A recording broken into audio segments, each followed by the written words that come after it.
pamornya sebenarnya ada tapi ketutup dengan lapisan besi-besi yang lain. Jadi dibilang itu pamor keleng, tapi sebenarnya itu ada pamornya, tapi di dalam sebuah bilah pusaka. Begitu. Itu penjelasan sedikit. Sekarang kita akan membabar filosofi dan tuah pamor keleng. Oke, simak video ini sampai habis. Oke, saya akan membuka bilahnya. Apakah pusaka dengan pamor keleng?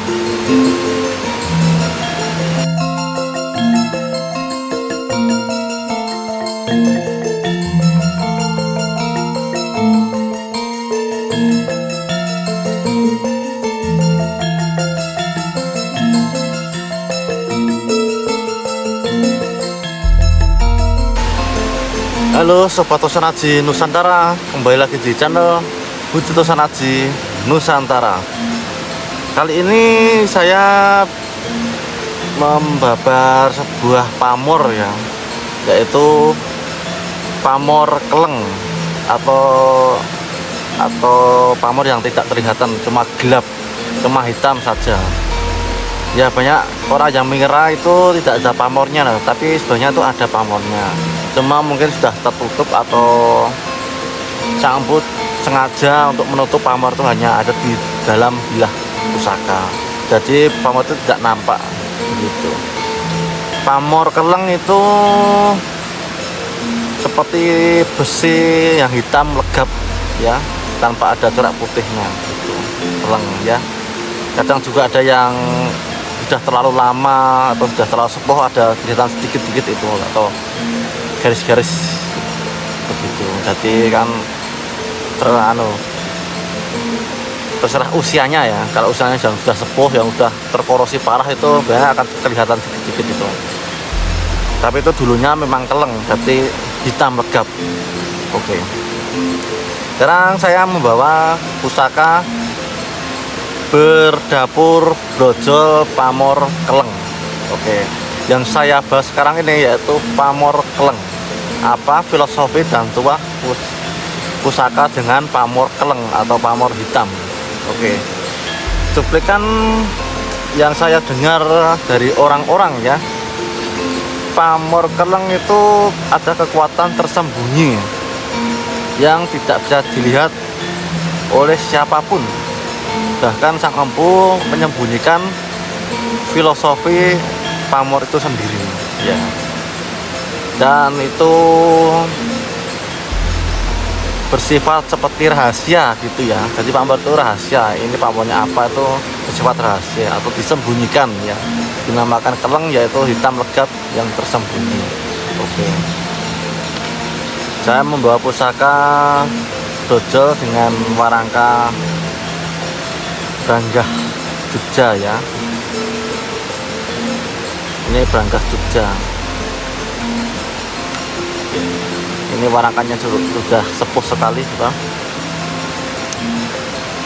Dan konon katanya ada garis hitamnya ini dikhususkan yang memegang ya, atau yang menggunakan pusaka ini itu pemimpin yang ada garis merahnya. Ini sudah dari bawaannya memang jasa gini, ini sudah sepuh sekali ya. Barangkanya pun sudah sepuh. Kalau masalah kayu, kalau saya pak kayu tuh kurang paham ya, ini kayu apa. Mungkin yang paham bisa tulis di kolom komentar ya, kayunya apa juga saya kurang paham. Tapi ini warangka memang benar-benar sepuh, dan pusakanya pun sudah sepuh sekali ya, karena mungkin ini terkorosi atau gimana tuh agak kelihatan sedikit pamornya. Tapi ini termasuk ke pamor keleng ya, karena hitam legap. Seperti apa sih bentuk pamor keleng itu? Oke, saya akan membuka pusaka ini ya. Oke, sebelum saya buka pusaka ini kan saya ceritakan sejarahnya sedikit ya.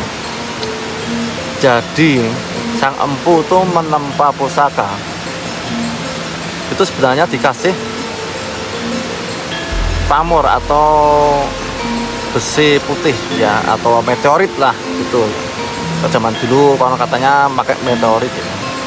Jadi itu meteorit cuma sedikit ditempa di dalam bilah pusaka. Jadi saat menempa itu ketutup.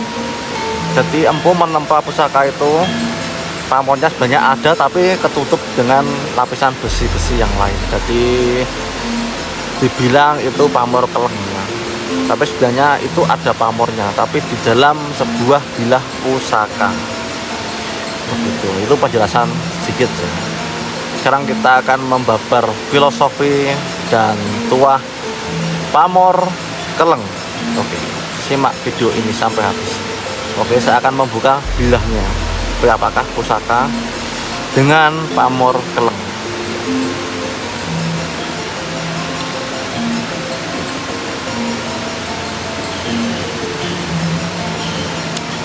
Inilah pusaka dengan pamor keleng ya. Tapi ini dikarenakan sudah terkorosi ya, jadi ada muncul pamor dikit ya. Tapi ini awalnya pamor keleng, awalnya ini hitam legap. Mungkin sudah usianya sudah ratusan tahun, karena ini estimasi Majapahit ya. Ini adalah dapur brojol Majapahit ya. Sudah kelihatan sedikit ya. Tapi ini mau diwarangi atau mau diapakan, tetap warnanya kayak gini. Jadi ini tidak teratur atau gimana dasarnya. Saat ini sebenarnya ini ada pamornya tapi itu tidak teratur, jadi sudah ketutup. Saat menempa besi itu sudah tertutup ini.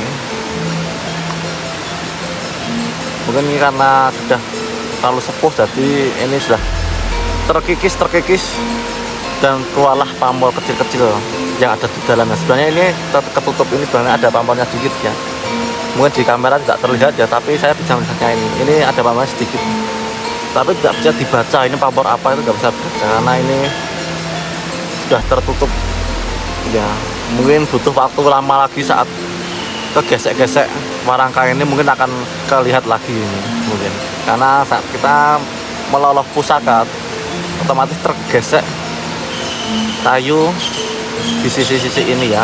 Jadi saat kita meloloskan pusaka srek gitu, kalau tidak langsung itu sama aja mengasah pusaka ini, jadi akan terkikis besinya.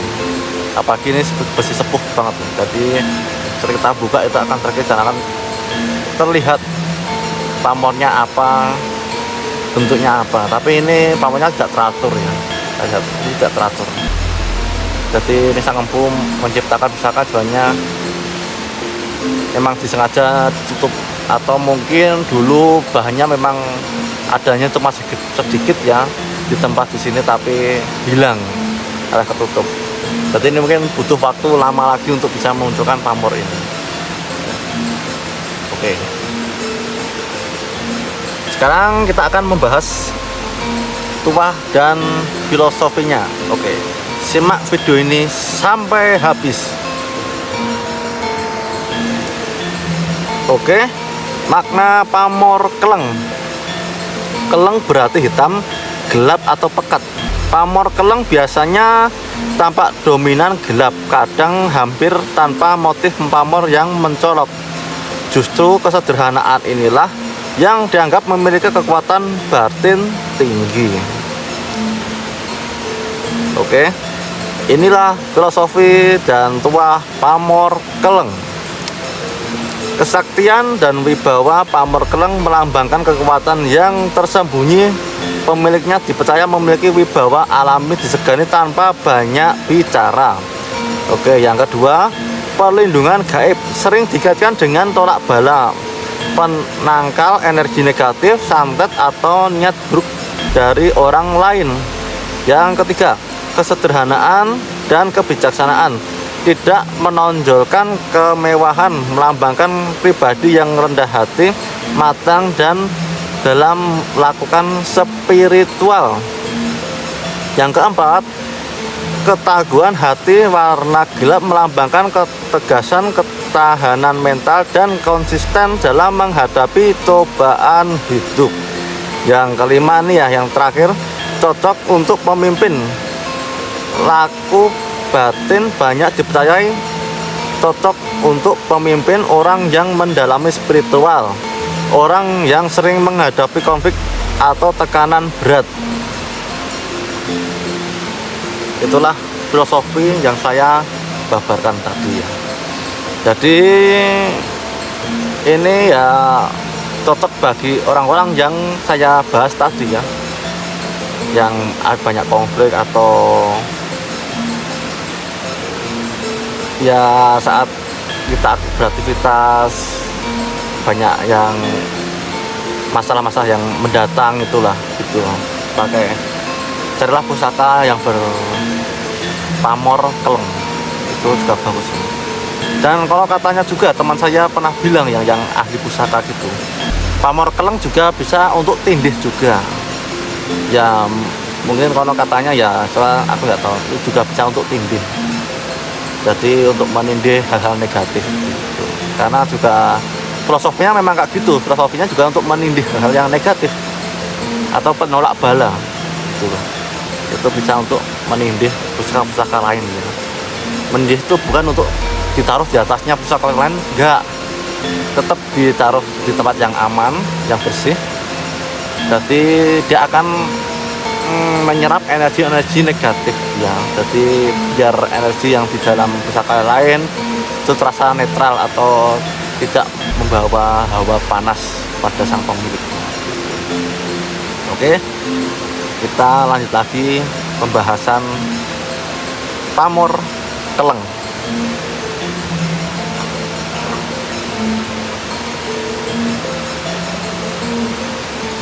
Oke, pantangan kepercayaan tradisional tidak cocok untuk orang yang emosional labil, kurang serasi bagi yang suka pamer atau haus pengakuan ya.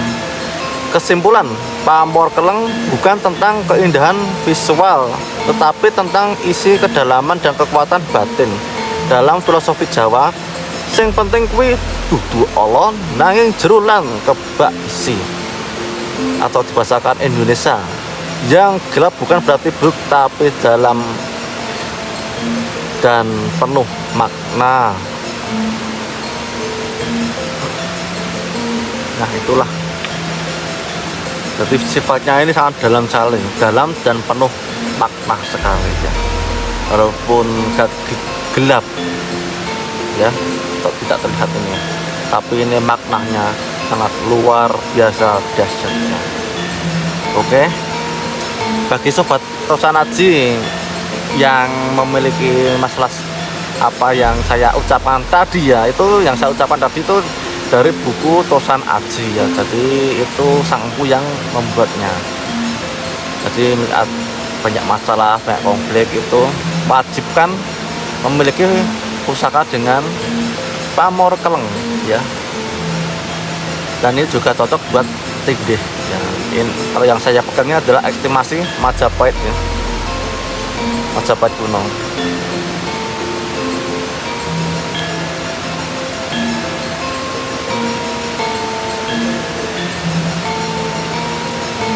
Ini pusaka peninggalan leluhur yang paling lama ya, yang masih terawat ya. Bahkan warangkanya pun ini entah buatan tahun berapa ini. Ini mau saya buka ini otomatis ini hancur ini dalamnya. Jadi nggak berani saya buka karena ini warangka sudah bawaan. Mungkin dulu ini yang membawa itu seperti bangsawan atau pemimpin saat itu, pemimpin prajurit zaman masih Majapahit ataupun Mataram. Itu kan ada dinasti penerusnya dari Majapahit ke Mataram, Mataram ke Kamardikan ya, sampai sekarang ini ya. Dan saya yang bawa ini, atau mungkin ya seterusnya akan menjadi pemimpin saya. Ya bercanda dikit lah. Jadi ini, tapi dalam buku kalau ada garis merahnya ya, ini adalah untuk sang pemimpin begitu. Jadi pusaka sang pemimpin bukan tentu terus naga raja atau naga sosro atau dan sebagainya. Ada yang juga yang dapur sederhana kayak gini. Justru dapur yang sederhana kayak gini lah yang dibilang pusaka yang benar-benar sepuh. karena empu zaman dulu menciptakan yang sederhana ini buat ageman ya, atau bahasa Jawanya nggo cekelan. Jadi seorang pemimpin yang akan maju untuk berperang itu ada pegangannya ini. Jadi siapa lawan yang di depan itu akan minder dan dia akan merasa takut bila sang pemimpin itu menggunakan atau membawa pusaka dengan pamor keleng ya. Apalagi musuhnya itu memiliki kekuatan spiritual, dia akan merasa tertandingi atau rasa kalah dalam spiritual gitu ya. Itulah pembahasan dari saya video ini ya. Pusaka pamor keleng, karena banyak sekali orang yang bertanya pamor keleng itu untuk apa. Inilah untuk yang saya bahas tadi, sangat bermanfaat sekali. Jangan sepelekan bila Anda memiliki pusaka dengan pamor keleng, apalagi Anda minder karena teman-teman yang lain pusakanya ada pamor yang sangat mewah, ada ornamennya, ada pamor-pamor yang unik-unik. Itu jangan minder. Belum tentu pamor-pamor yang kelihatan itu sedahsyat pamor keleng ya, karena pamor keleng itu benar ada pamornya, tapi di dalam bilah campur. Dan ini yang dinamakan hitam legap, penuh misteri dan penuh makna yang mendalam, karena tidak akan terlihat oleh orang awam. Tapi kalau Anda memiliki jiwa spiritual atau bahasa nasionalnya mata batin, mungkin Anda bisa melihat ini pamornya apa, dan ini filosofinya apa, dan ini pernah dipakai siapa, dan leluhurnya pun siapa, bahkan empunya pun yang membuat siapa, mungkin akan dilihat oleh seseorang yang ahli dalam bidang spiritual atau mata batin. Kalau saya cuma suka mengoleksi saja dan suka belajar tentang Tosan Aji, jadi saya tidak mendalami dengan ilmu kebatinan atau ilmu pembuka mata batin, saya tidak mendalami gitu. Jadi saya hanya ibarat memiliki gemboknya saja tapi tidak memiliki kuncinya gitu. Karena saya lebih suka mengoleksi gemboknya daripada kuncinya. Ya siapa tahu besok-besok saya bisa kebuka dan bisa memiliki kuncinya ya. Ya siapa tahu ya gitu kan. Kalau kita lama-lama memiliki pusaka yang sepuh-sepuh kayak gini, kita akan otomatis memiliki kuncinya sendiri, dan tanpa kita belajar, tanpa kita ikut spiritual dengan orang lain, kita akan memiliki kuncinya sendiri. Karena sama saja kita akan belajar bersama sesosok yang tak kasat mata penunggu pusaka ini sendiri ya. Oke.